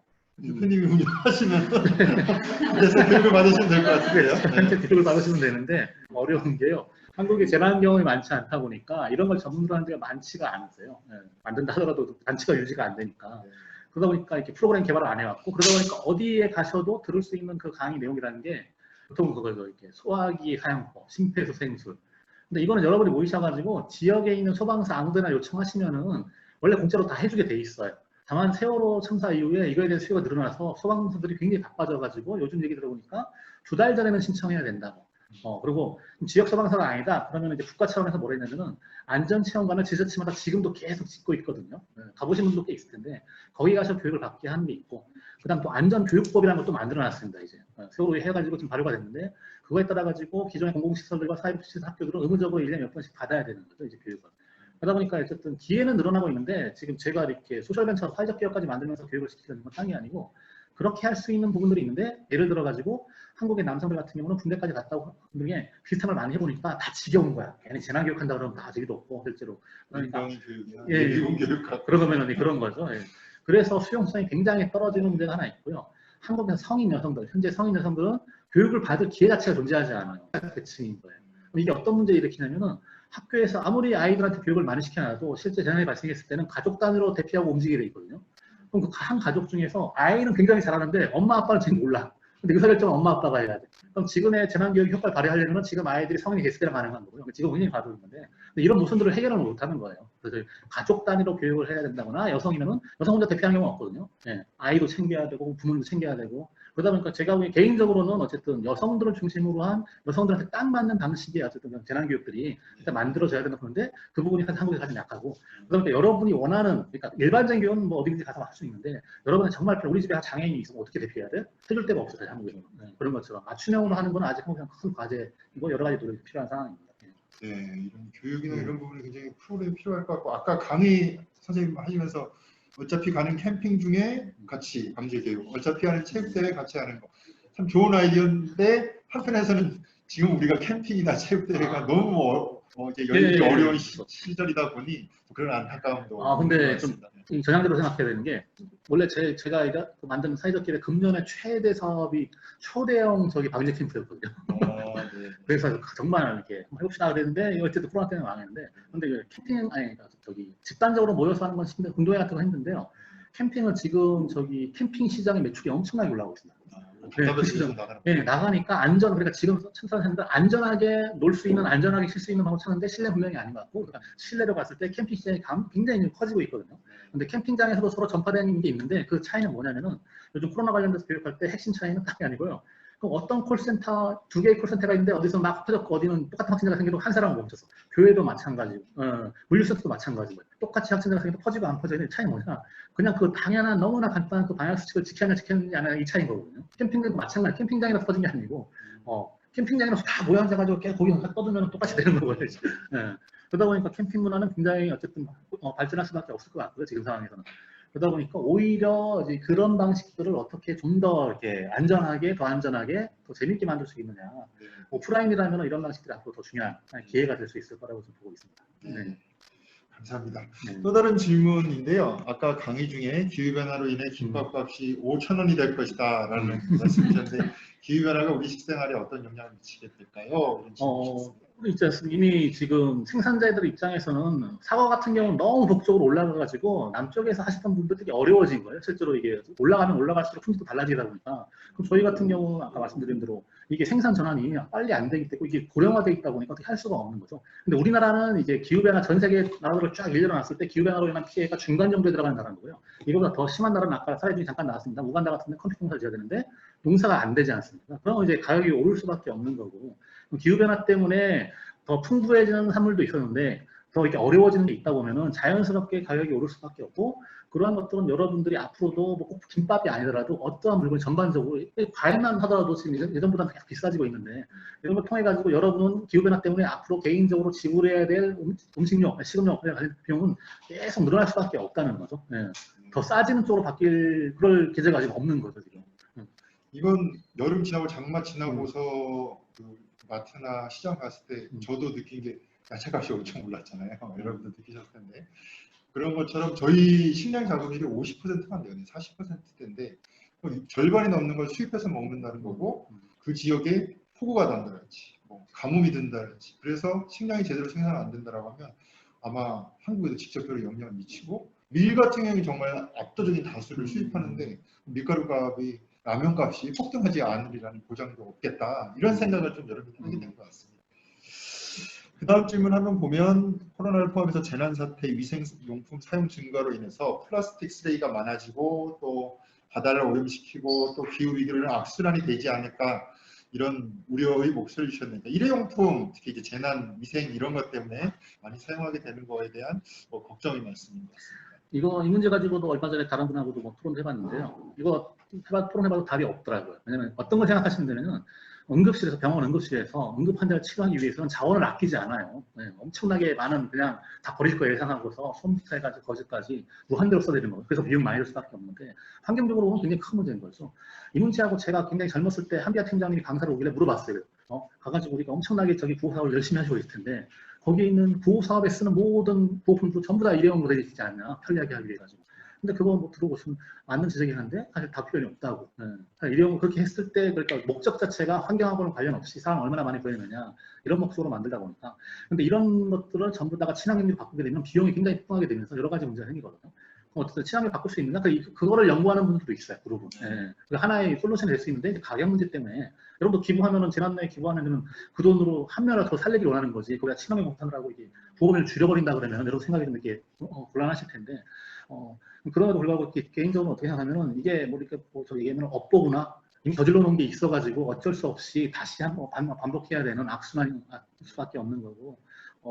이 문제에 대해서는 쉽게 어쨌든 대안을 만들기가 쉽지 않고 그 제품 자체를 하는데 그럼 바꾸려면요 구호품에 쓰이는 구호 박스, 뭐 병 이런 거 있지 않습니까? 이거 다 평상시 일상용품에서 다루는 거잖아요. 그걸 사와가지고 하는 거다 보니까 이거 시장 자체가 다 친환경으로 바꾸면은 구호품 자체는 그걸 할 수밖에 없기 때문에 이거 자체가 평상시에 산업 자체가 친환경 되면은 이 문제는 자연스럽게 해결될 수 있거든요. 당장 눈앞에 닥친 하나 둘의 물품의 문제라기보다는 사실 그렇게 계속 일회용품이나 플라스틱을 사용하는 이 산업 시스템, 경제 시스템 자체가 바뀌어야지 이런 부분도 좀 해결되지 않을까 이런 생각이 들었습니다. 다음 질문인데 현장 경험이 많아서 굉장히 생생한 이야기를 들려주셨던 것 같습니다. 이런 말씀 주시면서 외국 사례도 이제 언급을 해주셨는데 기후 재난에 대한 구체적인 대응 방안을 정부에 제안하신 적이 있는지, 그때 정부의 반응은 어땠는지, 그리고 정부가 꼭 당장 해야 할 일이 몇 가지 꼽는다면 어떤 게 있는지 이런 질문 주셨습니다. 이제 좀 전에 강의 시작하기 전에 다른 분하고 얘기하다 왔는데 일단은 개인적인 성향인데요. 정부한테 얘기 안 하는 왜냐하면 정부가 할 수 없을 거라고 하기 때문에 그러니까 국가가 해야 될 일임에도 불구하고 어떤 내용들은 본인들이 노력해서 하지 않는 부분들이 있을 수 있는데 저희 기후변화부하고도 많이 연관이 돼 있어가지고 그러다 보니까 진짜로 바꾸고 싶으면은 인간의 역량만으로 할 수 있는 걸 다 보여준 다음에 여러분들은 이들은 숟가락 얹어라. 그랬을 때 큰 변화 일으켰을 때 안 그러고 시작부터 정부에 얘기하면 그냥 명분으로 하려니까 바꾸기가 되게 힘든 것 같아요. 이게 하나의 전략적인 방법인 것 같은데 개인적으로는 지금까지의 경험상 일단 우리 힘을 보여줘야 인간이 어디까지 할 수 있는지 보여줘야 그들이 이렇게 움직일 수 있어가지고 개인적으로 이제 그쪽에 많은 신경을 쓰고 있고요. 근데 자꾸 기회는 생겨가지고 제안할 수는 있는데 저도 이렇게 공무원들 이것 때문에 공무원들 만나면서 알게 된 게 제가 만나는 공무원들이 그러니까 청년들이 많아요. 젊은 공무원들입니다. 열심히 공부해가지고 돼가지고 공무원 되는데 본인이 원하지 않았지만 그 자리에 딱 가서 앉아 있는 거예요. 근데 본인은 뭐 잘 모르는데 어쨌든 딱 그 자리에 앉으면 국가의 대표라니까 뭘 해야 되잖아요. 막 비판하는 사람들은 빨리 뭘 외워라 하는데 근데 이제 보니까 해외 경우 같은 경우는 대신 비판하는 사람들이 비판도 하는 동시에 대안도 동시에 준비하고 있더라고요. 그럼 그러면 딱 비판하면 공무원이 본인이 공부해서 답이 안 나오니까 그 사람한테 다시 어떻게 하면 좋겠지 물어봤을 때 재빨리 그 대안을 가지고서 했을 때 이렇게 얘기가 되면서 좀 만들어지는 경향이 있는데 우리나라에서는 좀 이제 그런 게 부족한 게 아닌가. 그래서 대안도 다 본인이 만들고 우리는 계속 비평하는 입장이 되는 건데 그러다 개인적으로 이런 경험 때문에 그 공무원도 청년인 거고 결국엔 그 사람도 나한테 다시 물어보는 거예요 이제. 그래서 이게 제 추천은 빼고 본인이 한 것처럼 해서 하게 되는데 그러다 보니까 충분한 이 구체적인 솔루션 대안들 그래서 저도 강의 안에 보면은 이제 정책적인 얘기는 하나도 없고요 거의 다 대안으로만 가고 있는 이런 경험들 때문에 이런 거 하나라도 더 찾아서 어떻게 하면은 할 수 있는지 그렇게 실제 사례가 있다 그러면 본인은 채택하기가 좋기 때문에 이런 걸 많이 해보려고 그러고요. 굳이 정책으로만 할 수 있는 부분도 있는데 이번에 이제 이렇게 하고 있는 거죠. 이번에 지금 아예 제가 외주 여행을 다른 데 주고서 제가 시간이 바빠가지고 와서 하고 있는 거는 사회적 경제 분야가 실제 이번 재난 상황에서 크게 역할을 했냐 그러면 되게 불만족스러운 거예요. 그러다 보니까 예를 들어 아까 3대 기관이 코로나19 기간에 공동모금에 전국재해구협회 적십자사가 모금한 상금은 한 2,800억 원 되거든요. 작은 돈이 아니고 2,800억 원인데, 예. 근데 그 돈으로 써야 되는 내용들은 거의 다 그 국어와 관련된 거니까 생필품이나 거의 다 사회적 경제 조직들이 쓰는 그런 물건들인 거예요. 그런데 사회적 경제 조직들은 그 시장 안에 못 들어가 있어요. 모르니까 서로. 또 저쪽도 몰라요, 이쪽은. 아예 서로에 대한 이해가 없어요. 딱 단절되어 있는 상황인데, 만약 사회적 경제 조직들이 그러한 것들을 알고서 평상시에 연결해가지고 본인들이 그걸 제공하면은 기업의 수익도 생기고 어쨌든 재난계획을 하게 되는 거지 않습니까? 연결해서 아예 그러면 그동안에 별 역할을 할 수 없었던 사회적 경제 분야 전체를 재난정의소가 하나의 주체로 만드는 이런 거, 이거를 지금 정책지원서 써서 좀 만들고 있고요. 그 다음에 하려는 거는 사회복지기관들이 코로나19 기간 동안 예를 들어 노인복지관이야. 무료식 하다가 문을 딱 닫아버렸어. 법적 행정적으로 아무런 재난에 대한 책임이 없어요. 문만 닫으면 돼요. 네, 안전하면 되니까. 그런데 대신에 식당에서 갔던 노인들이 다 결식 상태가 되는 거예요. 근데 본인은 아무 책임이 없죠. 근데 어떤 사회복지사들은 그걸 보고서 느낀 바가 있어가지고 가서 도시락으로 갖다 주는 거거든요. 근데 대부분은 그렇게 안 하는 거예요. 이게 필수 서비스가 있는데 유지가 안 되는 거죠, 이제 사회에서. 그랬을 때 사회복지의 재난사회복지라는 분야가 실제 존재하는데 한국에서 이걸 하는 사회복지사가 거의 없어요. 그러다 보니까 그럼 한국의 사회복지 분야에서 재난사회복지 분야를 이렇게 해야 되겠다. 그걸 만들어낼 수 있으면은 사회복지 전체가 재난대응에 같이 참여하는 거죠. 그래서 이걸 정책화시키면, 이걸 제가 혼자 쓰는 게 아니고, 김호관도 될 문제가 아니고 정책도 잡게 되다 보니까 그런 거고, 관련해서 뭐 거의 또 정리하는 얘기가 될 수도 있는데요. 기후변화 문제 해결하는 데 있어가지고 여러 가지 방식들이 있고 여러분들이 많이 토론하시고 많이 강의를 들으실 텐데 제 입장에서 가장 먼저 해야 될 일은 딴 게 아니고요. 환경운동 하시는 분들이 많이 하시잖아요. 여러분도 그런 관심 때문에 하시는 분들이 많을 거고. 근데 저같이 국제구 하는 사람, 재난구 하는 사람, 그다음 사회복지 하는 사람, 자원봉사 하는 사람, 뭐 이렇게 청소년부터 문화에서 다 많지 않습니까? 근데 그럼 전 국민 중에서 공익적인 의식을 가지고 남들을 돕기 위한 활동하는 사람들이 진짜 많은 업계가 존재하는데 이 업계가 다 단절이 돼 있어요. 다 자기 일만 하려고 그러지. 그러다 보니까 기후변화는 환경운동 진영의 문제인 거예요. 환경운동 단체들의 이슈인 거지 자기 이슈가 아닌 거예요. 이게 머리로는 이해해요. 머리로는 이게 되게 중요하다. 아까 제가 맨 처음 느꼈던 것처럼 그럼 자기 일은 아니기 때문에 아무도 안 해요. 근데 앞으로 시대는 그게 아닌 거거든요. 지금 시대도 그런 거고. 그럼 제가 보기에는 예를 들어 자원봉사 센터들이 내년 사업 계획을 짜. 그러면 맨 위에다가 기후변화 딱 놓고서 기후변화 해결을 위해 가지고 우리 자원봉사가 어떠한 프로그램을 1년 동안 짜야 되는 건지 이것들을 딱 짜봅시다 해가지고 해야 되고 사회복지기관도 마찬가지고 그럼 일단은 움직일 수 있는 전체 인구 중에 공익활동 하시는 분들이 이거에 다 동의해가지고 최우선 순위에서 새로운 사회구조를 짜보자 해가지고 실제 자기 사업에 다 적용을 해서 만들어내야 되는데 이걸 안 한다는 거죠. 안 하는 이유는 당연히 뭐 동기부여가 안 되니까요. 중요하지만 내 일은 아닌 거야. 그럼 예를 들어가지고 자원봉사센터를 설득한다고 그랬을 때 그분들이 연구 안 해요. 개인적인 관심사가 아니에요. 그럼 이분 기후변화에 먼저 관심을 가지신 분들이 자원봉사센터들은 사회복지 기관들은 문화예술 단체들은 기후변화 관련돼서 이런 걸 해보면 좋지 않겠냐. 정답인지 모르겠는데 아까 제가 여러 가지 솔루션 제시하는 것처럼 저도 정답인지 몰라요. 근데 해보면서 정답인지 알겠죠 이제. 그러면서 이런 거를 해보면 좋지 않겠냐고 제안하면서 그들이 이거를 실제 사업의 주제로 선택하게 만들고 그러면서 기후변화 환경운동뿐만 아니고 모든 공익활동 분야가 하나의 대열로서 이거에 대해서 얘기할 수 목소리를 낼 수 있게 행동할 수 있게 근데 이 분야도 이러한 옆에 있는 공익활동 분야도 설득을 못하면은 국민들을 설득할 수 있을까? 더 어려운데 사실은. 그러니까 제일 먼저는 그거부터 해야 되는 게 아닌가라는 게 좀 개인적인 좀 생각입니다. 예. 네.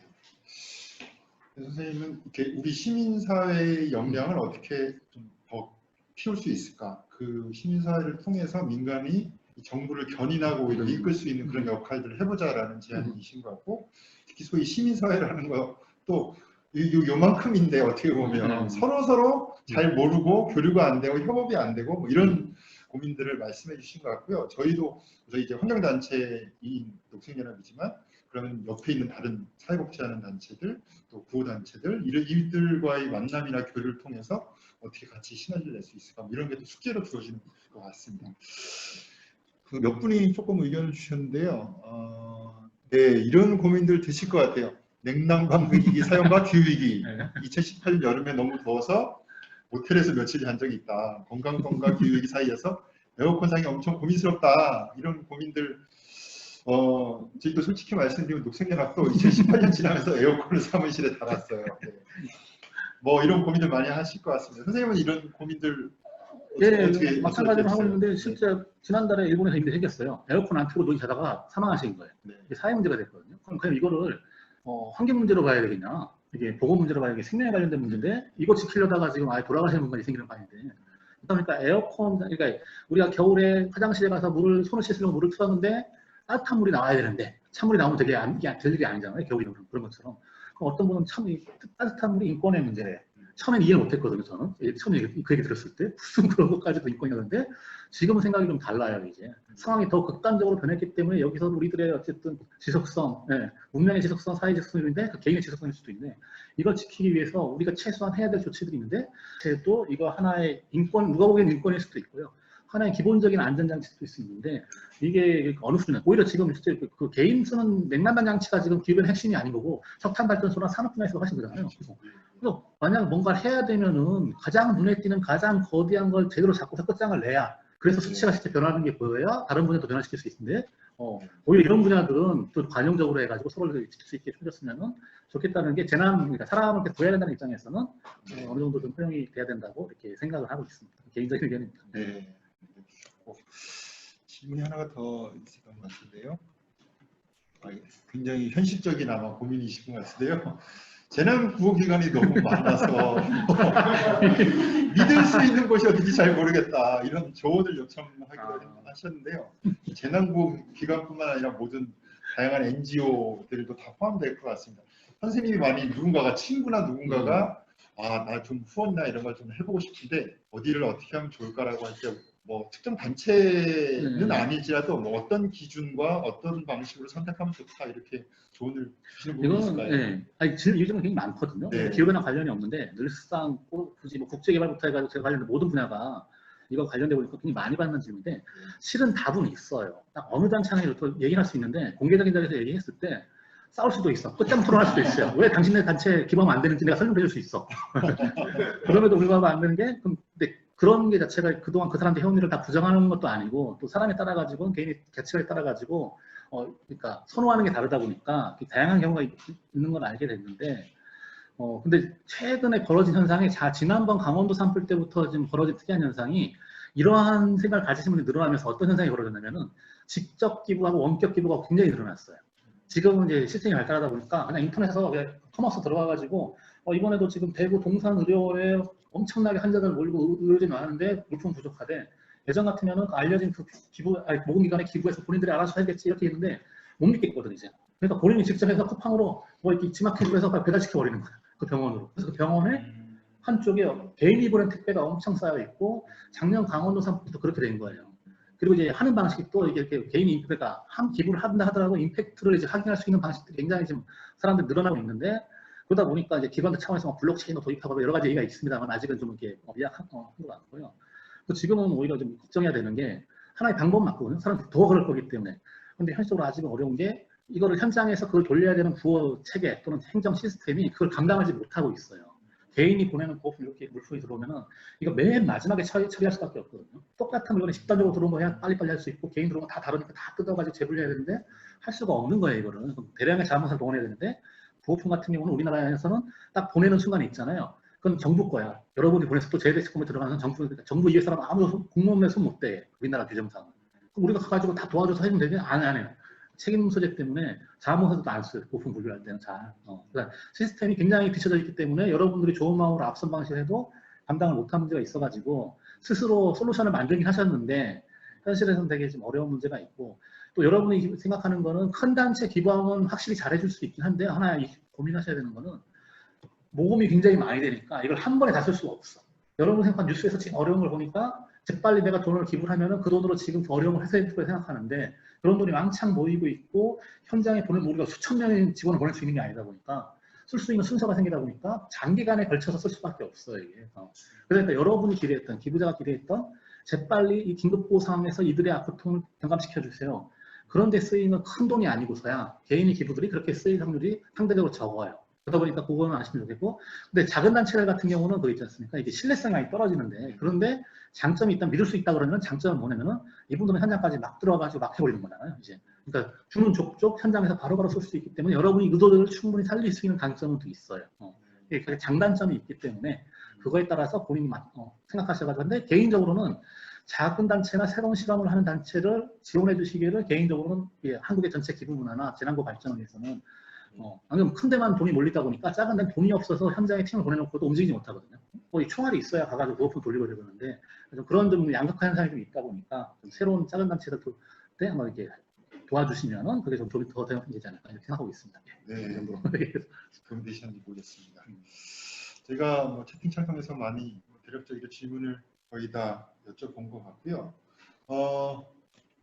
저희가 그 선생님 강의 중에 이제 뒷부분에 아마 다들 기억나실 텐데, 이 지역사회에서 서로 얼굴을 알 때 서로 도움을 주고 받을 수 있다. 이 얘기가 굉장히 기억에 남는 것 같아요. 그래서 저희가 지금 뭐 사실 요즘 세상 옆에 누가 사는지도 모르고 그렇잖아요. 뭐 그런데 정말 이 그냥 각자 도생이 아니라 서로가 같이 공동체성을 더 키우고 서로가 좋은 이웃이 되게끔 하는 것 자체가 얼마나 우리 앞으로 더 필요한 일이고, 이런 기후위기, 재난시대에 서로에게 어떻게 힘이 될 수 있는지를 얘기해 주신 것 같아서, 이게 혼자서 극복할 수 있는 것도 아니다. 그리고 누군가가, 정부가 다 해줄 수 있는 것도 아니고, 우리 스스로 함께 만들어가야 될 부분이 있다는 것을 강조해 주신 것 같아서 기억에 남는 것 같습니다. 저희가 이제 이렇게 기후운동 학교를 하는 것도 사실 그런 네트워크를 만들기 위함이라는 생각이 들어요. 물론 여기 지금 다 줌이 다 이거를 끄고 계셔가지고 얼굴 서로 못 보긴 하지만, 저희는 이게 그냥 한번 일회 어떤 강의 이런 걸로 끝나는 게 아니고, 이렇게 계속 모이신 분들이, 시민들이 계속 네트워크를 이루고 앞으로 또 녹색연합이 하는 여러 활동에서 또 만나고, 또 기후위기를 막기 위한 여러 행동에 또 같이 참여할 수 있기를 바랍니다. 그래서 저희가 이 기후변화 녹색연합 활동에 대한 소식도 계속 앞으로 좀 전해드리겠습니다. 그래서 항상 관심을 가져주시고, 저희가 페이스북에 그룹을 초대를 하게 될 거예요. 그 안에서 소식도 전해드리고, 또 저희가 9월 달에 굉장히 중요한 시기입니다. 우리나라 기후변화에 있어서 한국 정부가 여러 가지 주요한 정책들을 세우는 과정이 9월 달에 이루어질 거고, 사실 이런 것들이 어떻게 의사결정이 이루어지는가가 앞으로 기후변화를 정말 막을 수 있을지 없을지를 가름하는 거기 때문에, 저희가 9월 달에 전 시민사회가 함께 여러 가지 캠페인과 액션을 준비하고 있습니다. 계속 소식을 전해드릴 테니까 보시고 함께 해주시면 고맙겠습니다. 우리 다 같이 한번 손 흔들어 볼까요? 네. 고맙습니다. 네. 아이 캡처 없애주시고 ESC를 해주세요. ESC. 예.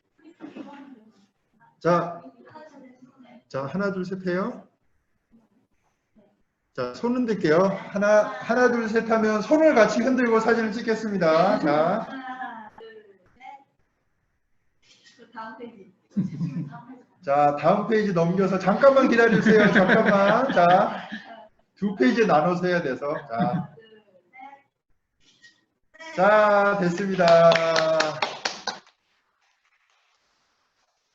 네, 오늘 2시간 동안 이렇게 온라인으로 만나 뵙게 돼서 반가웠습니다.